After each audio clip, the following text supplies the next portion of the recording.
আচ্ছা আগামীকাল আপনাদের ল্যাব রাইট? জি স্যার। আগামীকালকে কিন্তু আপনাদের কোড করতে হবে। পরীক্ষা আছে না এটা গ্রুপ প্রজেক্ট। আরেক প্রজেক্ট স্যার। হ্যাঁ আরো হ্যাঁ কালকে কতটা গ্রুপ না সবাই সামনে আসবেন এসে কোড করবেন। ঠিক আছে র্যান্ডমলি কাকে বলা তো তাই না, র্যান্ডমলি আসবেন এসে কোড করবেন। হ্যাঁ কোড করে একটা প্রজেক্ট করব আমরা সবাই মিলে। চেঞ্জ ইভেন্ট আমার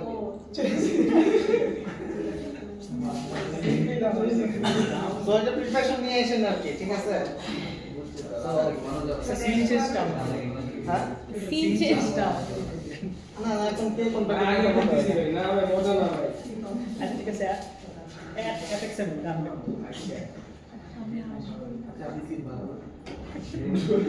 আমি শুধু দিস স্টেজ আচ্ছা তুই ওরা করিস আমি সিনতে মারা যাবে কি নাম দেবো প্রজেক্টের? গ্রুপ প্রজেক্ট না এটা তো কালকে না, এখন একটা স্যাম্পল। আজকে স্যার স্যাম্পল প্রজেক্ট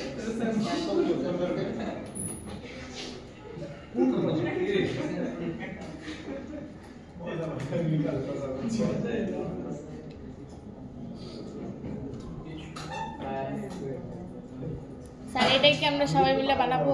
না না এটা বানাবেন না, কালকে তো আমরা নতুন আজকে শেষ আজকে আমাদের আর তেমন কিছু নাই।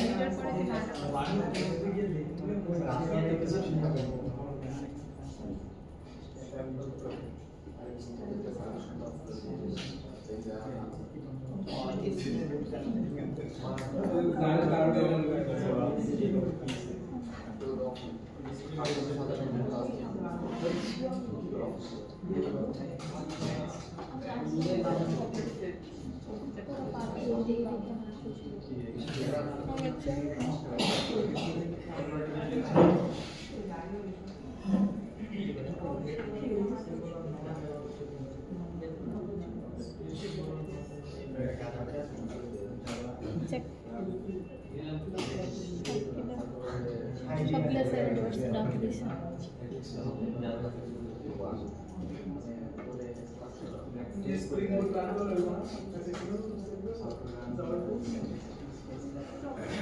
আচ্ছা এতদিন আমরা যেটা কোড করা শিখছি অ্যাকচুয়ালি আমরা ফাইল রান করতাম, নতুন ক্লাস তৈরি করতাম, এভাবে করে অ্যাজ ইট ইজ রান করে রাখতাম। এখন আপনারা খেয়াল করে দেখবেন আমাদের এখানে অনেক রকমের ক্লাস তৈরি করতে হয়, অনেক রকমের সিস্টেম ফাইল তৈরি করতে হয়। এটা তৈরি করতে করতে বিশাল বড় একটা ফাইল হয়ে যায় আর কি। সো এই জিনিসগুলো আজকে কিভাবে অর্গানাইজ করতে হয়, কিভাবে সুন্দরভাবে কোড করা যায়, অপটিমাইজ করে কোড করা যায় সেটাই আজকে দেখবো।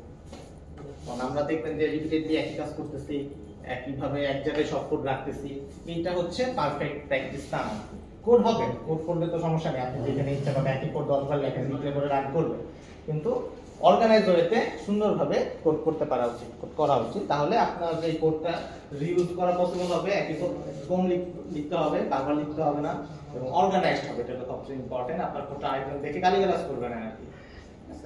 সো এইটাই হচ্ছে আজকে একটু বোঝার চেষ্টা করব যে কিভাবে আসলে সুন্দরভাবে কোড করা যায়। সো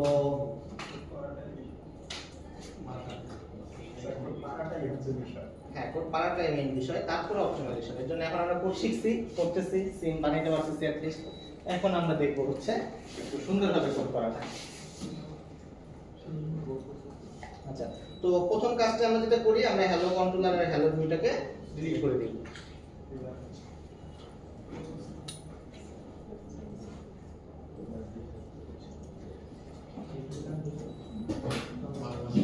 তো ডিলিট করে দিলাম। এখন আমাদের ক্লাসে আমাদের কি কি আসলে ফাইল লাগে এই জিনিসগুলো একটু লেখার চেষ্টা করব। প্রথমে লাগবে হচ্ছে কন্ট্রোলার ফাইল, রাইট? কন্ট্রোলার ফাইলগুলো লেখার জন্য আমরা কি করব, একটা নতুন প্যাকেজ তৈরি করে নেব। কন্ট্রোলার একটা প্যাকেজের কোনো মনে আছে, একটা ফোল্ডার অ্যাকচুয়ালি। এই ফোল্ডার তৈরি করব, এই ফোল্ডারের মধ্যে আমরা কি করব আজকে, আমরা এই কন্ট্রোলার তৈরি করব। সো আমাদের যতগুলো কন্ট্রোলার হোক, যতগুলো সিন হোক, সব সিন বা এই সিনের সাথে রিলেটেড ফাইলগুলো আমরা কন্ট্রোলার নামক এই ক্লাসের মধ্যে বা এই কন্ট্রোলার প্যাকেজের মধ্যে রাখার চেষ্টা করব আর কি। তাহলে এই জিনিসটা অর্গানাইজ থাকবে। আমরা কন্ট্রোলার প্যাকেজের মধ্যে খুঁজলে পরে দেখব যে আমাদের সব ফাইল গুলা কন্ট্রোলারের মধ্যে আছে। এই কন্ট্রোলারের মধ্যে থাকা মানেই হচ্ছে এগুলো সব ভিউ রিলেটেড ফাইল। বুঝতে পারছেন? কারণ কনফিউশন? সো রাইট ক্লিক করলাম,